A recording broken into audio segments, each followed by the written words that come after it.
हालो, आज हम परस्पर अभाज्य पूर्णांकों के बारे में जानेंगे।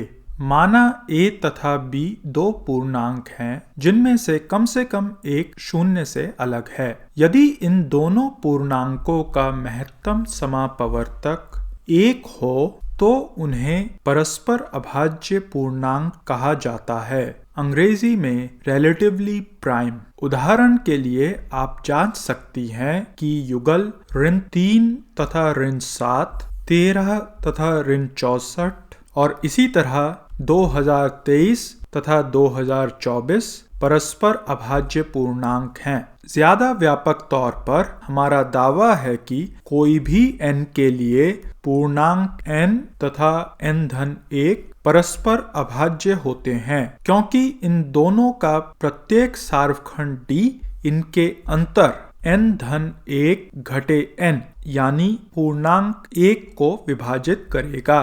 आगे एक प्रमेयिका देख लेते हैं। माना a, b तथा c तीन पूर्णांक हैं। ऐसे किन्हीं भी तीन पूर्णांकों के लिए a तथा b गुने c परस्पर अभाज्य होंगे यदि तथा मात्र यदि दोनों युगल a अर्धविराम b तथा a अर्धविराम c परस्पर अभाज्य हों। अब हम इस कथन को सिद्ध करेंगे। सबसे पहले मानते हैं कि पूर्णांक a तथा b गुने c परस्पर अभाज्य हैं। साथ ही साथ a तथा b के महत्तम समापवर्तक को हम d लेते हैं। इसके मायने हुए कि d दोनों पूर्णांकों a तथा b का एक भाजक है, जिसका मतलब यह हुआ कि वह पूर्णांकों a तथा b गुने c का भी एक सार्वगुणनखंड है। सीधे सीधे परिभाषा से हमें पता चलता है कि d पूर्णांकों a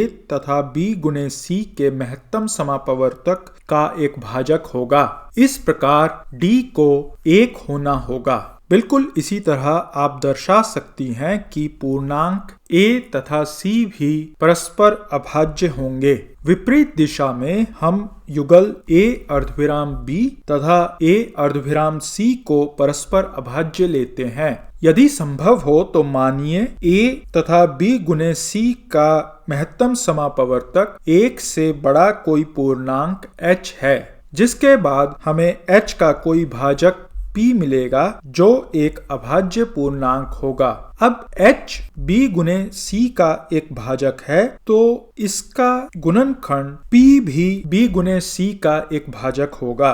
अभाज्य संख्याओं द्वारा भाज्यता पर हमने पिछले एक पाठ में चर्चा की थी। इस बारे में उक्लेदिस का प्रमेय कहता है कि यदि p एक अभाज्य संख्या है जो b गुने c को विभाजित करती है, तब वह b तथा c में से कम एक की भाजक होगी। अब यदि p पूर्णांक b को विभाजित करता है तथा h का भाजक होने के कारण वह पूर्णांक a का भी भाजक है, तो वह a तथा b का एक सार्वखंड होगा।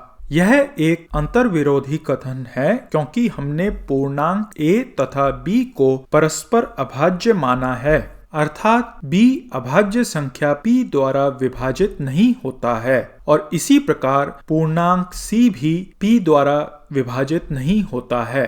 लेकिन यह उक्लेदिस के प्रमेय के उलट कथन हुआ और निष्कर्ष यह है कि पूर्णांक h को 1 के बराबर होना होगा। इस प्रकार हमारी प्रमेयिका सिद्ध हुई। हमें नीचे टिप्पणी लिखकर बताइए कि यह पाठ आपको कैसा लगा। पसंद आने पर सहपाठियों संग साझा करें और सदस्य बने। यदि आपके गणित से जुड़े कुछ अन्य प्रश्न हैं जिन पर चर्चा की जाए तो हमसे ईमेल के जरिए पूछ सकती हैं। ईमेल पता नीचे दिया गया है। प्लस